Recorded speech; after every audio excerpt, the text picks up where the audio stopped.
Hello, and welcome to this session about how to bounce back from a rejection and 5 things you can do right now to overcome that.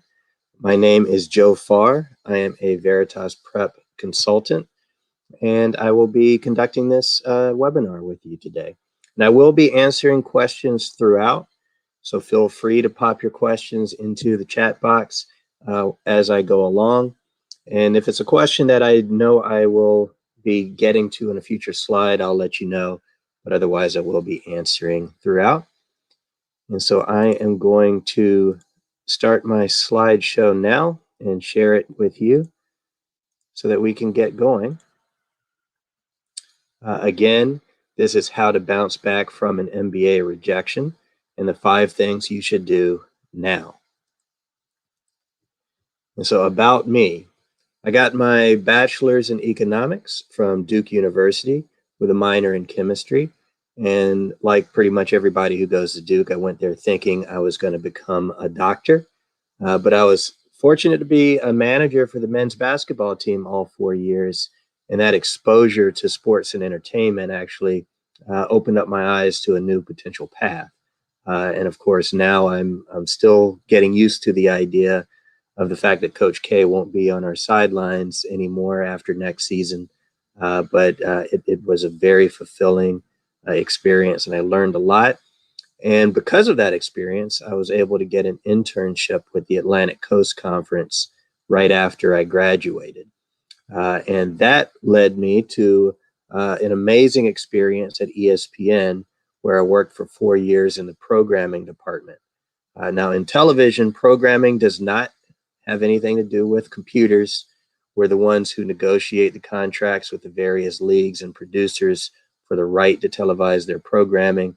And then once those deals are in place, we determine the best schedule to maximize ratings and therefore maximize profit. So we're one of the main business arms of a television network. And that some of the experiences I had there are really what led me to want to get my MBA. Because I had a great exposure to business in television and entertainment. And I realized I wanted to do that kind of work for myself, come up with my own television show ideas, and manage the business plans for them myself. And so I got my MBA in marketing and leadership at the Yale School of Management. And I was an admissions interviewer and student ambassador my second year. And once I graduated, I founded Trey Mojo Productions, and I have been developing projects for various forms of entertainment ever since. And I've been doing admissions consulting with Veritas Prep for over 10 years, actually probably getting closer to 15 by now. And so one thing we want to plug before we get into the meat of this is that we do have free MBA admissions phone consultations at Veritas Prep at this link. And the link is also in the description on this video, so you can have easy access to click on it. So before we talk about the things you can do now in order to overcome a rejection, I want to talk to you a little bit about the most common reasons for a rejection. Those can be a low GMAT or GRE score. That is somewhat obvious. You should have understood where your score was as you were applying. Also a low undergraduate GPA, which you can't do anything to change your GPA now, but we will discuss as we go through this ways that you could mitigate a lower undergraduate GPA. You might have had a weak career achievement, or your future plans could be weak. You might have gotten poor recommendations, either someone who doesn't know you well or does not hold you in high enough regard, and so they didn't sing your praises enough or talk in detail enough about you in their letters. Insufficient research into school choice is a very common reason. People kind of do a copy-paste from one school to the next, and it ends up being very generic, what they say about fit with the school. And so you want to make sure that you are conducting strong research. Poor writing and not actually answering the essay question is much more common than you think. And so we want to make sure that your answers were actually detailed and to the point. And then there's also, as frustrating as it might be to hear, there is just random subjectivity in the admissions process. Because even if you've done everything right, it just might not be your year. And so we'll talk about ways to handle that also. So, one thing to keep in mind is that a rejection is not necessarily the end of hope. AdComs admit reapplicants at rates just under the overall acceptance rates. Now, admissions committees don't necessarily provide data on acceptance rates all that often. So this is a little bit old data. It's from the 2013-2014 academic year, but the trends follow what we see in this chart. And you see that with the exception of Columbia, where reapplicants were accepted at a rate a little bit higher than the overall acceptance rates. Usually it's a little bit lower. Like Carnegie Mellon is 28% for reapplicants versus a 31% overall acceptance rate. But even though the reapplicant acceptance rate is a little smaller, it's still pretty close to the overall acceptance rate. So you have almost the same chances of getting in as a reapplicant as you would as a first-time applicant. So that is reason for hope. And there is no penalty for being a reapplicant. And also, one thing to keep in mind is that reapplicants are also more likely to put in the work to make their profiles more competitive.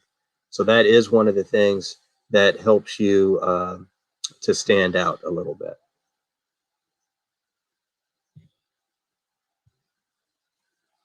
And 5 things you should do now to prepare for a reapplication. One is to self-evaluate your submission. And we'll talk about each of these points in detail in future slides. 2 is to improve work experience and skill set. 3 is to improve your test score if that's applicable, if you did in fact have a lower test score. 4 is to conduct deep research into school choices. And lastly, number 5 is to reevaluate your timeline. So we're going to start by talking about self-evaluate your submission. You want to honestly assess and scrutinize your profile strengths and weaknesses. This is not something to gloss over. You want to make sure you're taking a fine-tooth comb over everything. And as far as the data part of your application, that's the easy thing to do. You can compare average and median scores to determine your competitiveness as compared to the rest of the field. Softer areas are a bit more complicated, but really where you want to start is assess whether or not you actually answered all the questions as they were posed and to the best of your abilities. Believe it or not, that is where a lot of people falter. They think they've answered the question, but because they were copying and pasting from other applications, they really were not. And so that's what we're talking about here is even though questions are similar, the different wording from one school to the next necessitates different approaches to answers. A common reason for poor answers is this copy and paste approach that a lot of applicants have, and that's what leads to you being deemed. So you want to make sure that you're paying attention to exactly how this particular school is asking the question. Just because it's a career goals question does not mean that your Michigan answer is going to apply to Yale or vice versa. And so those subtle differences are really what helps you to make sure you are on point. You also want to make sure that you answer all parts of a question and give equal weight to each part. Applicants often get bogged down in the first part of a multi-part question and then gloss over the rest. You want to determine each admissions committee's rules for receiving feedback, because some schools actually will provide you feedback beyond that generic, it's a competitive field.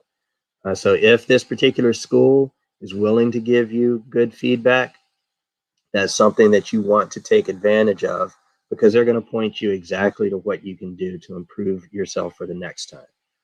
And one thing I did not put on the slide, but is important, is if you have someone you can trust, if you're not going to use an admissions consultant, then you want to consider having somebody close to you who you trust to be able to evaluate everything that you put together in the application to see if there's something that you missed, something that maybe you could strengthen. So that's part of this evaluation process too, is making sure that you dotted every I and crossed every T. And if not, then what can you do better next time? So number 2 is improve work experience and skill set. So on average, admitted students have about 4 to 5 years of work experience. The average and median ages tend to be 27 to 28 for matriculation, though both older and younger applicants are admitted. So it's important to note that, because if you are on the younger side, that could be why you are dinged. So you want to make sure that you are evaluating exactly where you stand in terms of your work experience. And admissions committees look for applicants who have been promoted throughout their careers and have received increased responsibility. And even if you haven't received a formal promotion, if you've at least improved your responsibility. A lot of small companies don't have room for you to be promoted. But if you've taken on more responsibility, that's something you can hit on as well. And leadership is obviously coveted at all top business schools. Serving as a formal manager of staff is but one way. So again, a lot of times you have projects you've led, or times you've influenced senior management. So you want to consider those leadership opportunities as well. And one thing that I'll be hitting on throughout is what to do with a lower GPA. So a lower GPA needs to be mitigated by great work experience. So if you are someone who has a low GPA, but your work experience wasn't stellar, then you want to try to consider a way to overcome that. And we'll talk about that a little more in the next couple of slides.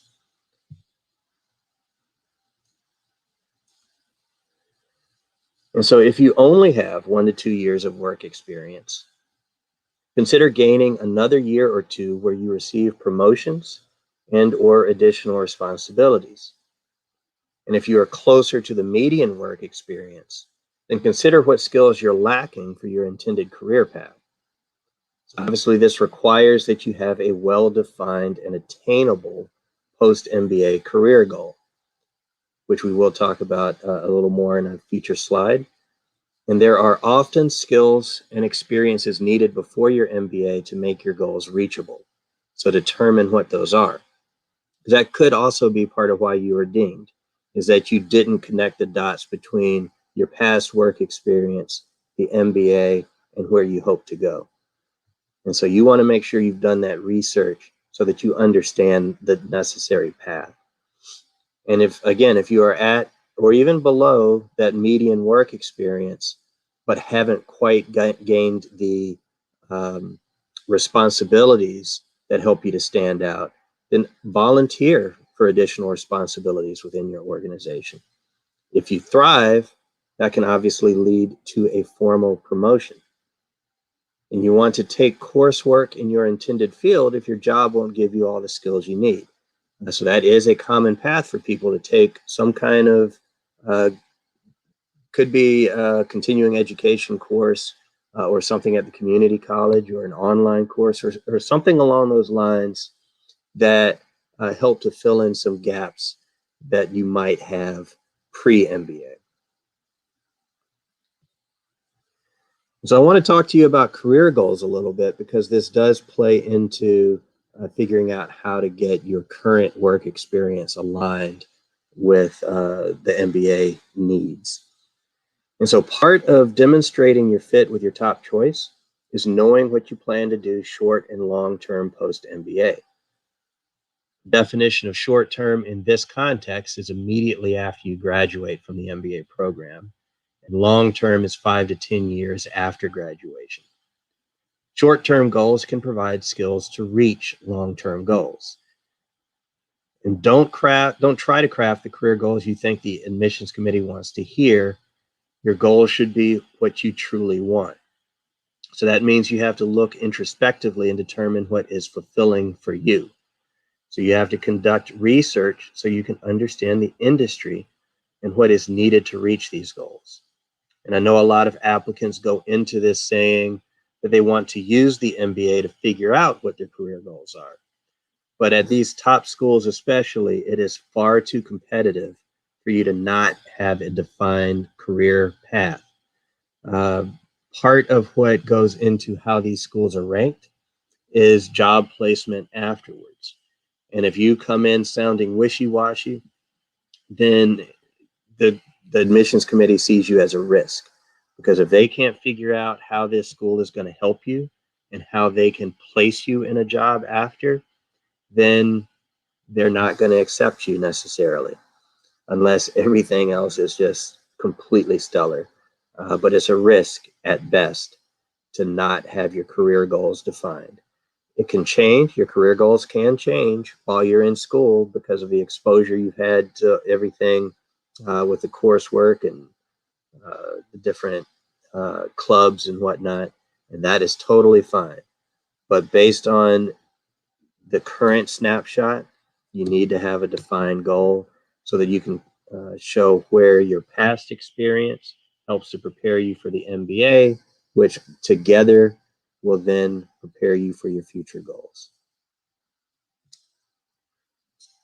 And so obviously you did write a resume when you applied the first time, but that may be something that didn't completely speak well to your overall background, because maybe you have had great work experience, but it's not shining through in how you described it. So I want to talk about how you can make your resume as good as possible. So this is the first step to building your personal brand.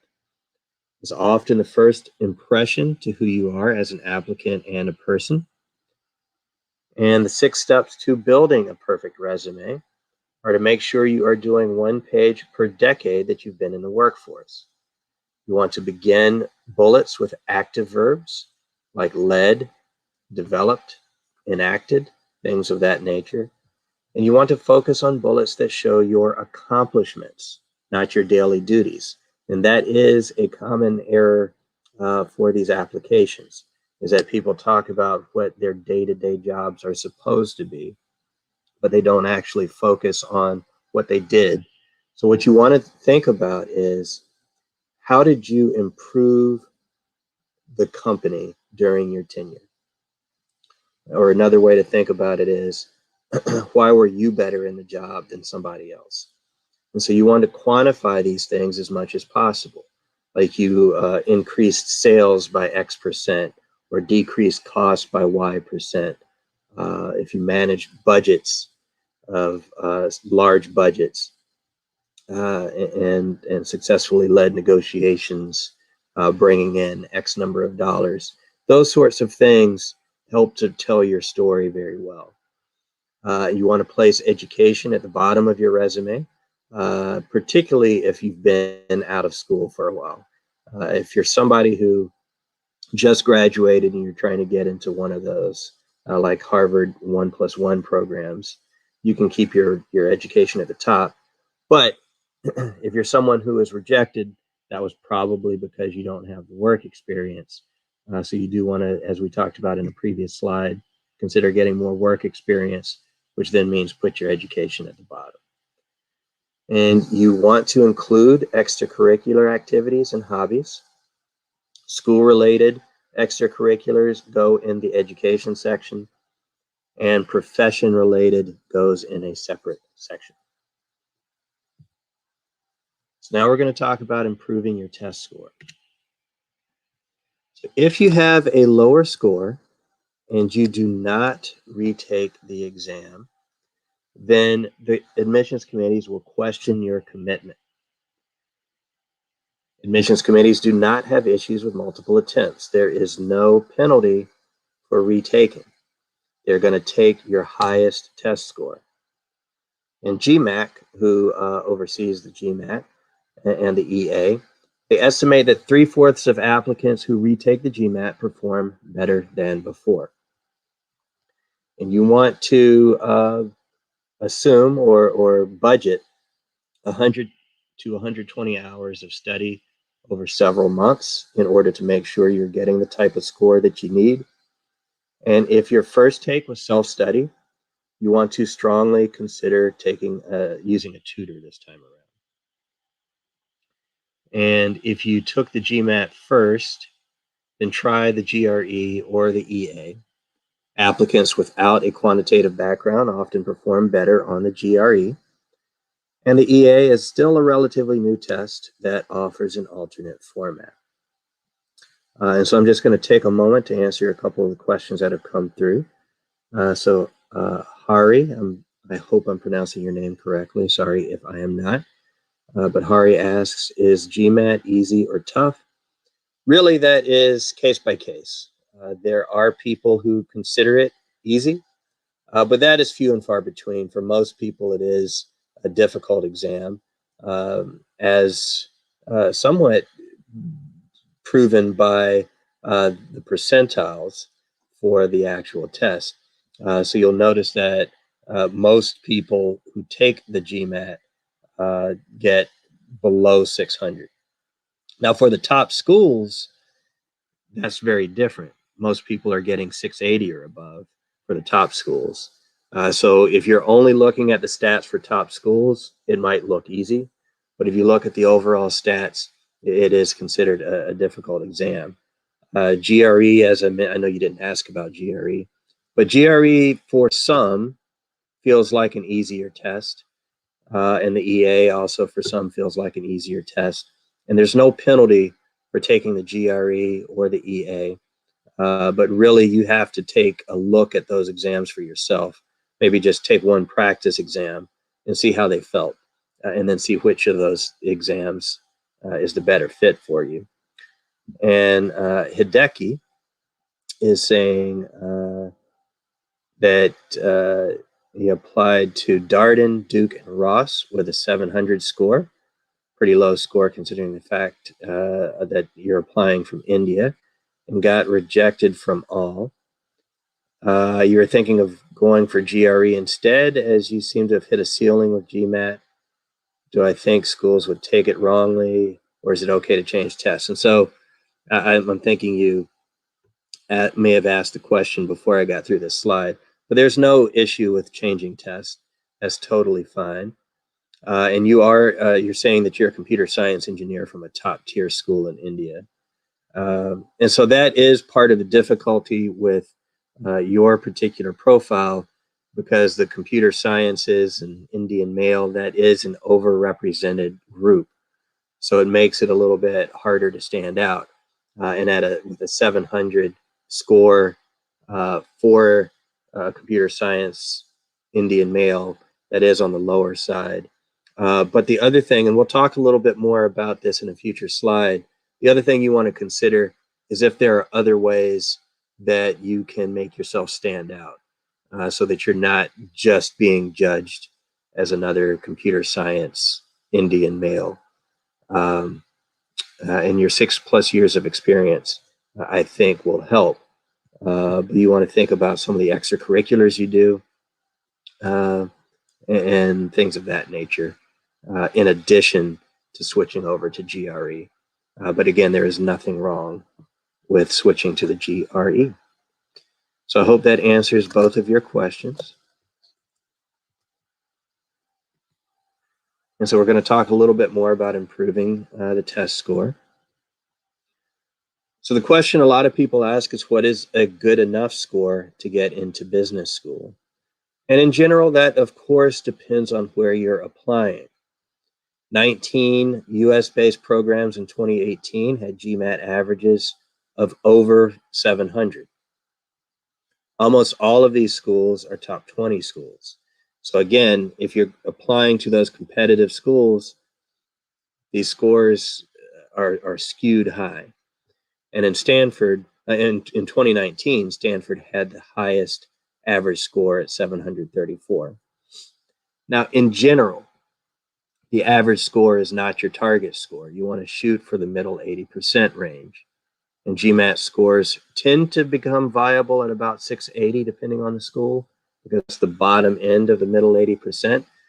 But if you were rejected, and that's obviously what this session is about, is overcoming rejection, and you are at the bottom of that middle 80%, and that is where you have an opportunity to improve your score. And in the situation of Hideki, he actually has what would generally be considered a good score, but his profile is what makes it sound lower. And so those are the types of things you have to consider, and why I say it depends. There isn't really a hard and fast rule for the number in terms of what is a good score, good enough score to get in. And again, hitting on the low GPA, if you're someone with a low GPA, that will need to be balanced with a higher GMAT or GRE, or if you choose to take the EA. And Hideki, you are welcome. And so now we're going to talk about deep research into school choice. Now this sounds obvious, but to a lot of applicants, it is not. School selection is incredibly important, and rejections often come from applicants not ensuring that they are a fit with the school. You do not want to pick schools just because they're highly ranked. And that is how a lot of applicants do things. They say, okay, I'm going to apply to the top 5 schools and that's it. But culture is important. It's important to the admissions committee. And even if you're not aware of it yet, it is important for you, because you want to look for the environment you will thrive most in. And if you do not seem like a good cultural fit for a school, even if all of your marks are stellar, they can reject you because they don't see you fitting in. And you also want to consider, will the programs have the proper resources available for you to accomplish your goals? Obviously, top schools are all going to have great resources, but there'll be some kind of little difference here and there that makes one school more suited to you than another. And did you demonstrate that you will bring something to the program?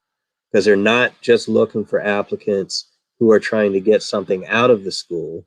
They're looking for applicants who will also give something back to the school. So that means do your research. You should know the schools you apply to inside and out. And that is a place where a lot of rejected applicants have made their mistakes. They did a cursory glance. They could talk generically about certain things, but they couldn't really talk about the ins and outs of this school. So you need to know everything about this program and how it suits you. And so some sources where you can get this level of research outside of just the school websites, of course. Veritas Prep, we have annual reports for most of the top schools. GMAT Club is a type of blog or message board or website that has a ton of fantastic information and research. And even the student and professional ambassadors for the various schools, if you look at where they have their clubs listed, or depending on the school, it might just be a section on student ambassadors. You can reach out to them directly and try to get an informational session. There will be some professors that you can even reach out to and set up informational sessions with, so that you can really get a sense for the culture of this school, the ways that you might fit in, and how you can give back. And of course, as the world is opening, or starting to open back up for campus visits, that is another opportunity. And even if you can't get to the school physically, there are virtual campus visits that have become more and more possible and common because of the pandemic. So that's another way to try to learn about the school, so that you can really communicate your fit throughout your application. And so another thing in terms of school research is really figuring out why you need an MBA. MBA admissions committees are not looking for people who are just compiling advanced degrees. So you need to be able to articulate why the MBA is important to you. And while the 2 years of business school can be used to determine what you want to do post MBA, As we discussed earlier, you need a clear plan going in. So you want to consider, are you looking to switch careers? And if so, that means you really need to pay attention to whether or not you have all the skills necessary in order to switch careers, because the MBA is only one piece of that. If you need to pick up other skills, and as we mentioned before, that is a place where you can take some coursework. And do you need the degree to move up within your current career? Some people don't. So if you really evaluate why you're applying to an MBA and you determine you actually don't need one, then that is an important thing for you to uncover for yourself. And do you have some big idea that only the MBA can help you enact? So some people have different business venture ideas or ways to help society in some manner if they want to go into some kind of social good type career. And so those are the types of things you want to be able to articulate throughout the application process. I'm just going to pause for 1 second because I see we have a new question. And so Sahitya, sorry if I mispronounced it, if I butchered that, but you are asking, I'm facing a problem in an interview. Could you say do's and don'ts that we have to consider in an interview as, thank you for the compliment about having good and diverse experience. So there is a future slide coming up on interviews.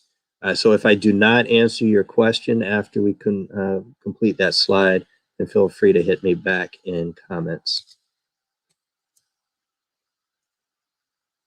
So we talked about why an MBA. You also have to be able to explain why now. Applying for an MBA should be a timely decision. You need it now, or if you plan on applying maybe 2 years from now, then that's when you need it, and it cannot wait. It should not be just that you hate your current job and you want to get out of it ASAP. A lot of people actually come across that way, and some people even explicitly say that. And you want to make sure you're not saying that. It needs to be part of your plan in terms of reaching your future goals. And so obviously this connects back to building your goals. So do you have the skills needed to be successful with your goals? And if yes, determine the best timeline to be able to reach your goals. And if no, as we've discussed before, determine what is needed in addition to your MBA so that you can build a plan and learn those skills. If you are a younger than average applicant, you will need to explain why you think you don't need more experience. Because maybe you are ready for an MBA, but you didn't properly articulate that now is the right time. And perhaps you tried to articulate why is the right time, but that lack of experience is why you were rejected. So you want to consider that.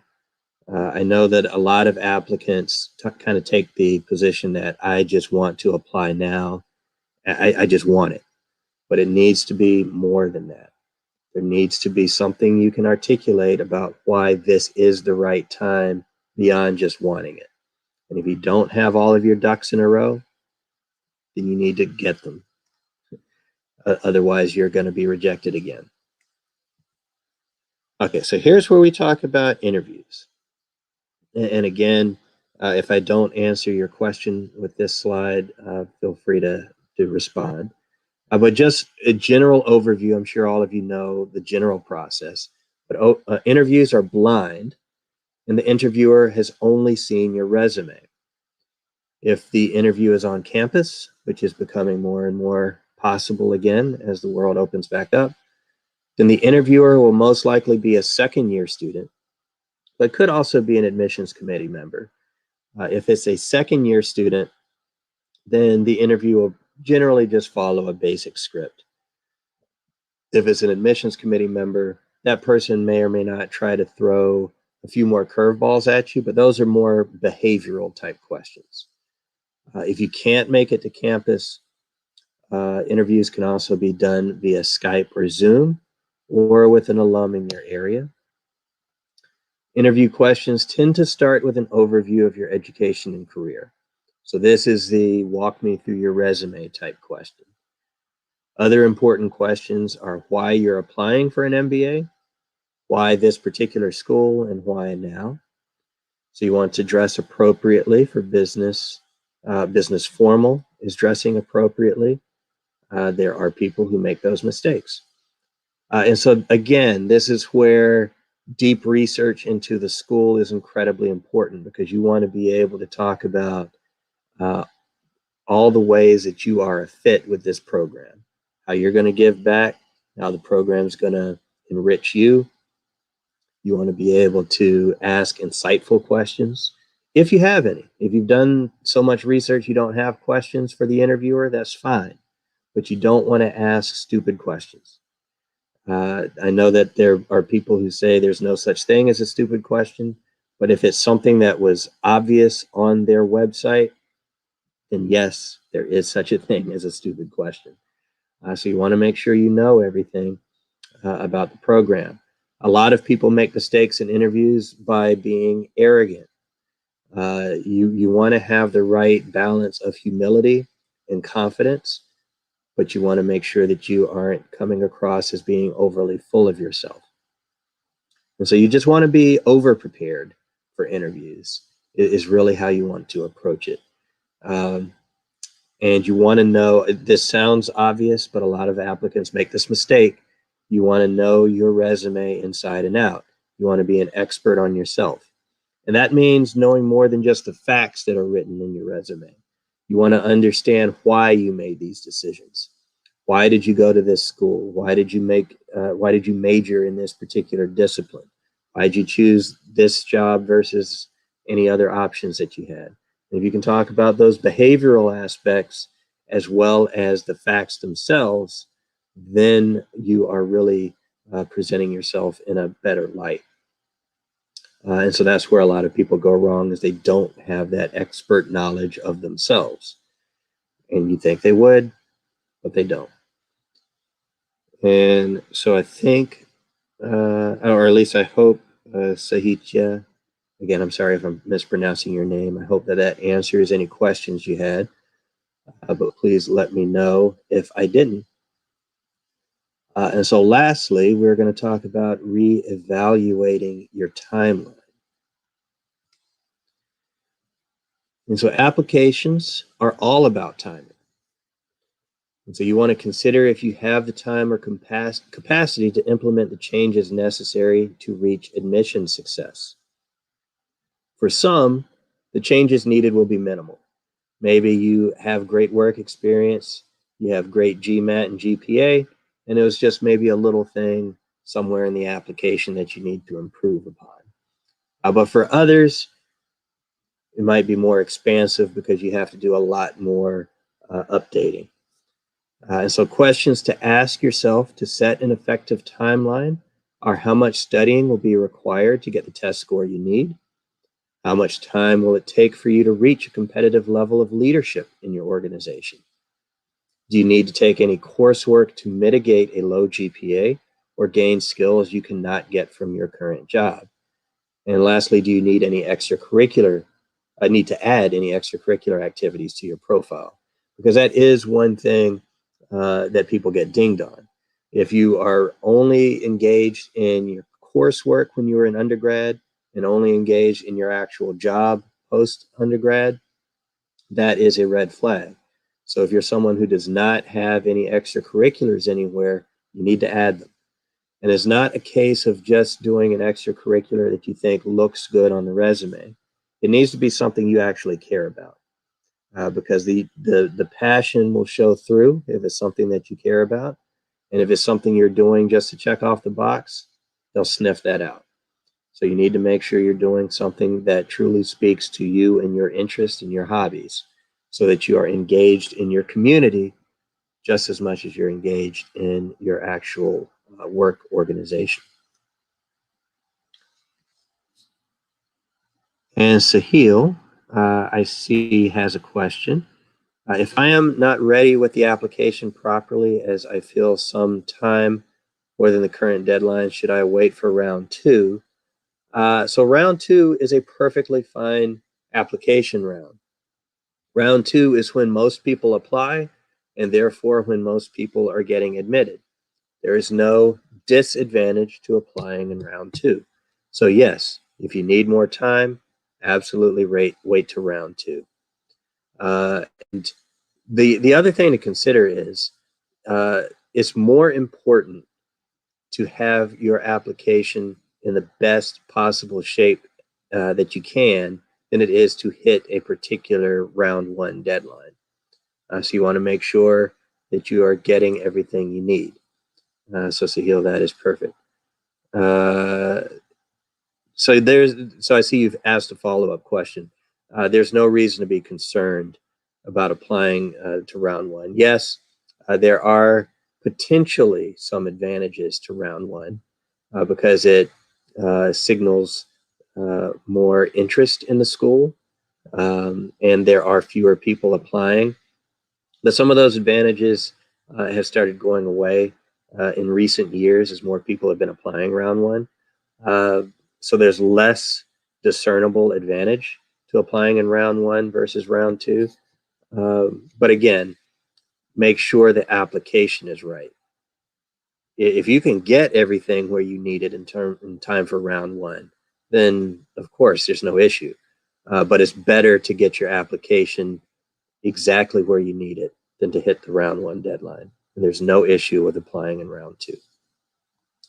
And Hideki is asking, I believe the schools ask for an additional essay from the reapplicants. Is there a standard essay that the schools expect, or do schools have their own unique essay? So that's a very good question. Different schools have different rules about reapplicants. Some schools actually make you do the same application all over again. In those situations, you do not want to just copy and paste or resubmit the same application as last year. There may be some overlap in material or parts of your essay answers, but you don't want to just do the exact same thing. You want to make sure you're including some updates. There are other schools where you do not have to re-answer the questions, and instead there is just a reapplicant essay. And in those situations, the reapplicant essays are a little bit different, but the general trend is that they're trying to assess what is different this time around than last time. How have you improved this time versus your first time applying? And so that's something you want to make sure you're demonstrating, no matter what the application rules are for a reapplicant, is what makes you better, what makes you more prepared this time than last year. But make sure you are paying close attention to what the reapplicant rules are for this school, because again, they do differ from school to school. So I hope that answers both of your questions. Oh, Hideki asked a follow-up, and Sahil, you are welcome. So Hideki, also, given that we will have to write the same essays again, do you think we'll have to bring fresh ideas to those essays, or can we use some of the pointers? So you're probably typing that as I was talking. You don't want to just reuse the essays exactly as written. There may be some overlap in material because a lot of the facts will remain the same, but you do want to refresh a little bit at least. And that's going to be how much you refresh is going to be specific to the particular essay being asked. Because Yale, as a for instance, asks, what's your biggest commitment and why? And your commitment's probably the same. The biggest commitment you've ever made in your life is probably the same this year versus last year, unless something big has happened in that year. But you want to reflect on how this biggest commitment is reflected going forward. And that's part of where you can refresh a little bit. In other schools, again, ask such wildly different questions that exactly how much you need to refresh or not is going to be school to school.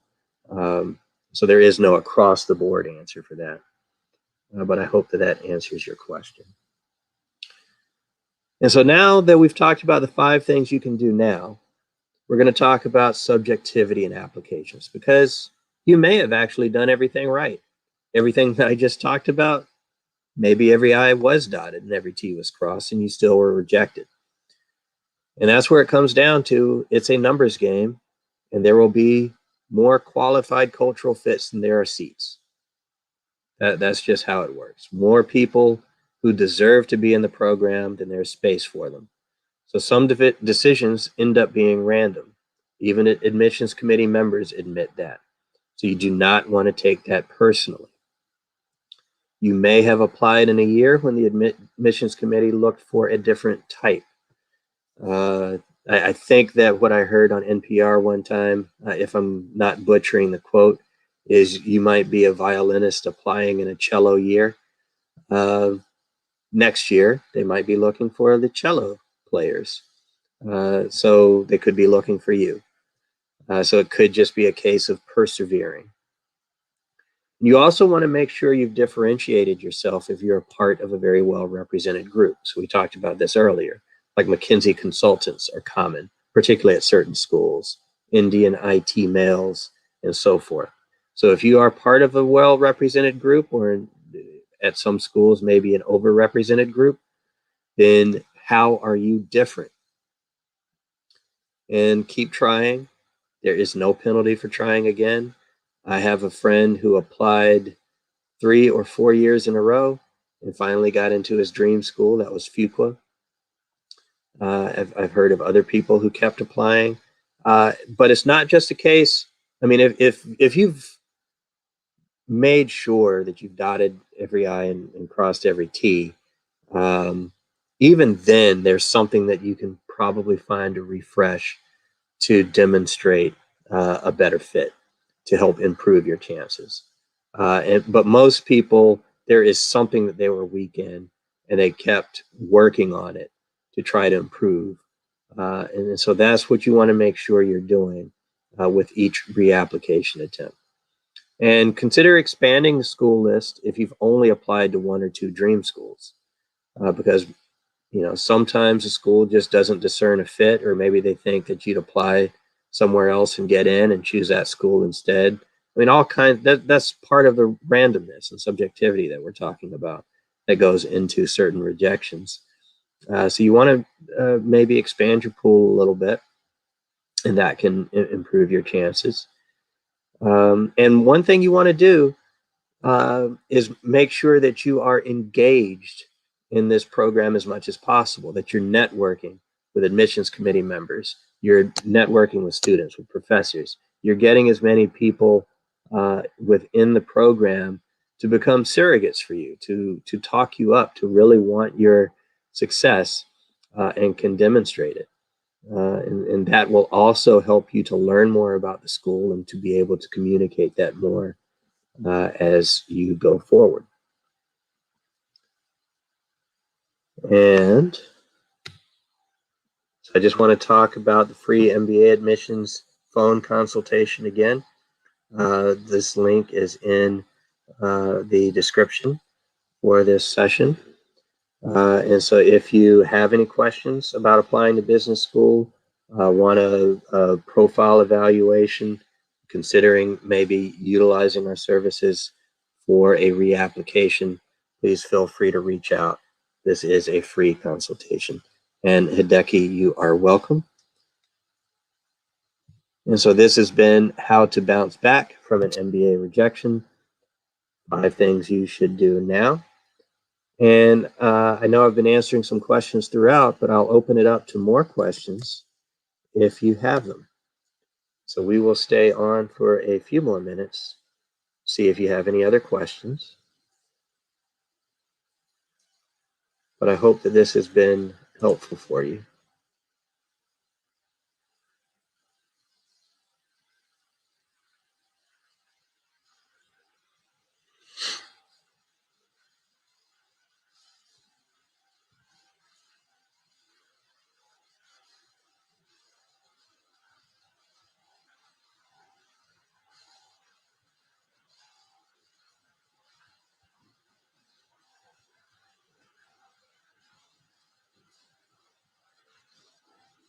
All right, so Sahicha asks, does it sound good if we make comparison of B schools and country to answer why this school and country.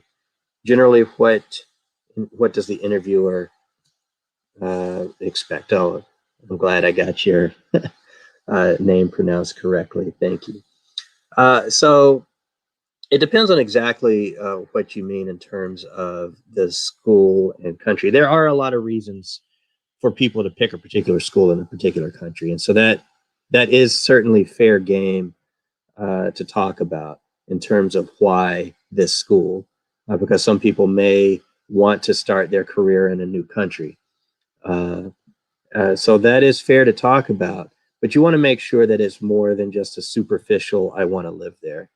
There should be something about living there that is important, but it is definitely fair game.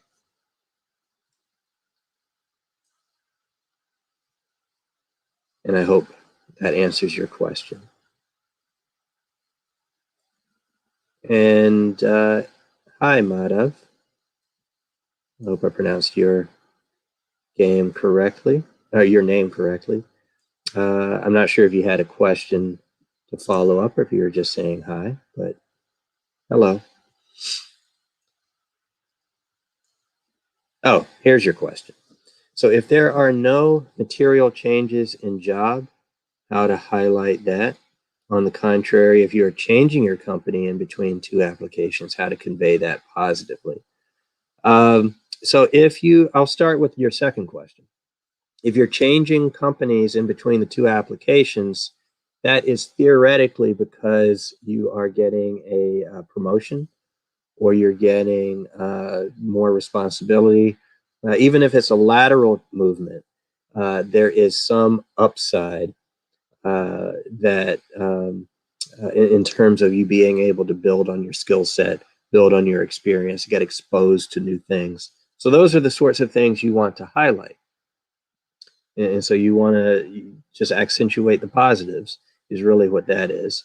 If there are no material changes in your job, then you want to consider if there's a way to create material changes in your job.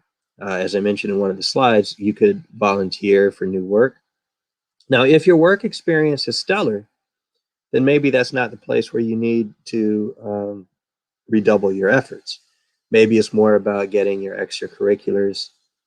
Maybe it's your GMAT score or GRE or EA score, or maybe everything's stellar and this was just randomness. So it all depends about the specifics of your particular case.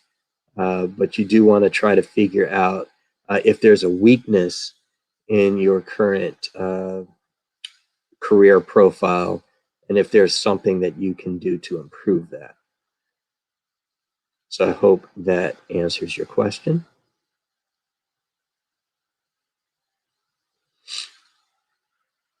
And are there any other questions?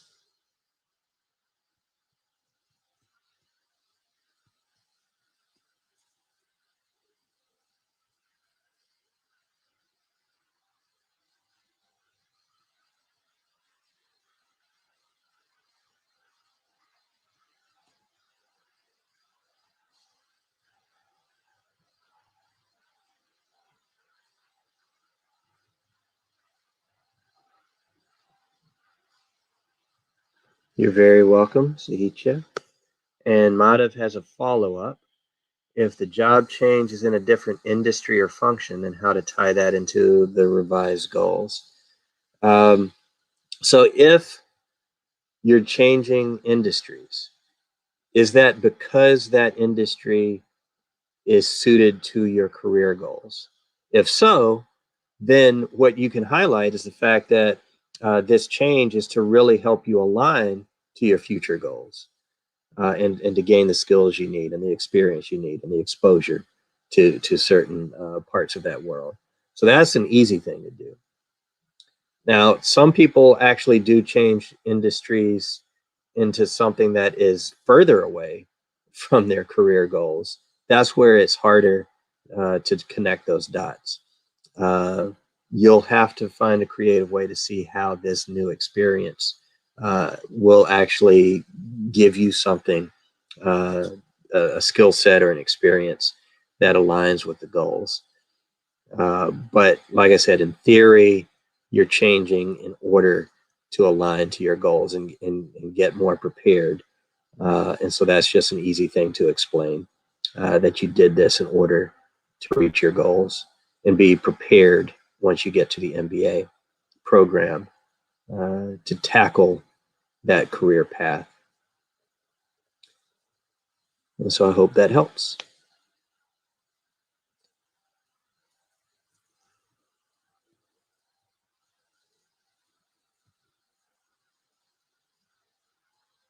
You're very welcome.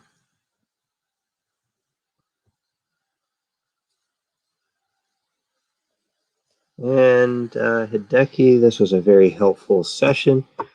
I'm glad it was. And as someone who would be focusing on reapplying to some of the schools, this does act as a very good reference point. So I'm glad that was helpful, Hideki, and thank you for the compliment.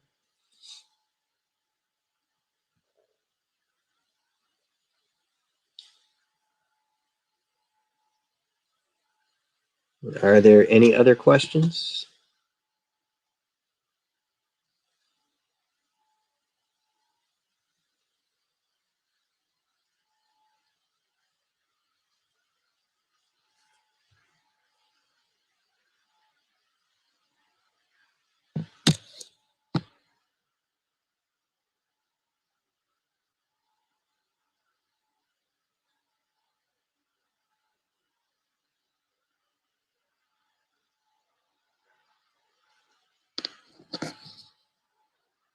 And Madhav, you're asking, you have a GMAT and GRE. GRE is higher. Um, there's a there's a tool where you can translate the GRE score into a GMAT score. And so my question would be, how much higher is the GRE than the GMAT?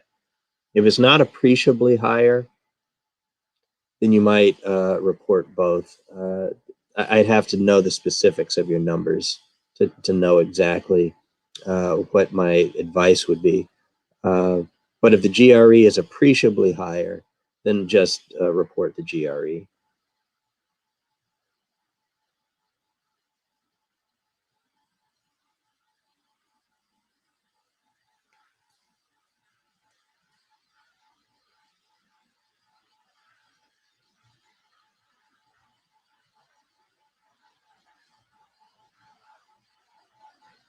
Okay, 20 points higher. Um, I'm leaning towards just report the GRE. But the main thing you want to consider, though, is the percentile in math.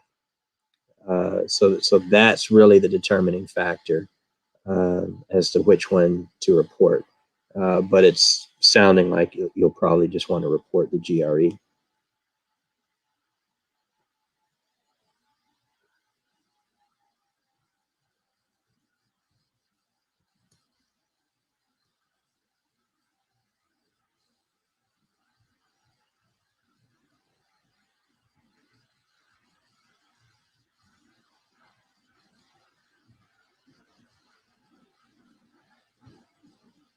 Okay, yeah, 89 percentile versus 74. So absolutely, just report the GRE.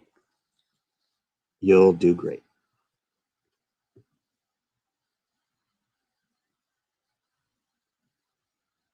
And I hope that's helpful.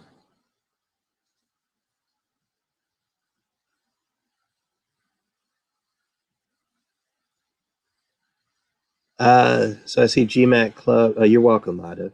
GMAT Club is asking if someone wants to get his or her profile evaluated exclusively from me.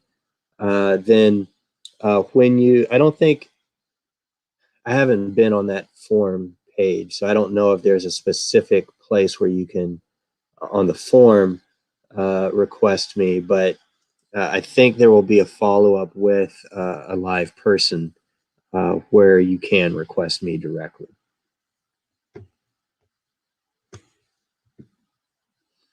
I actually have had people who did their research on the Veritas Prep website and have requested me or requested other consultants specifically.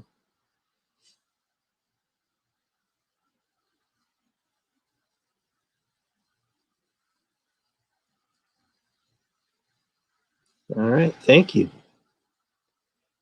So this has been fun. I hope it's been helpful for everyone.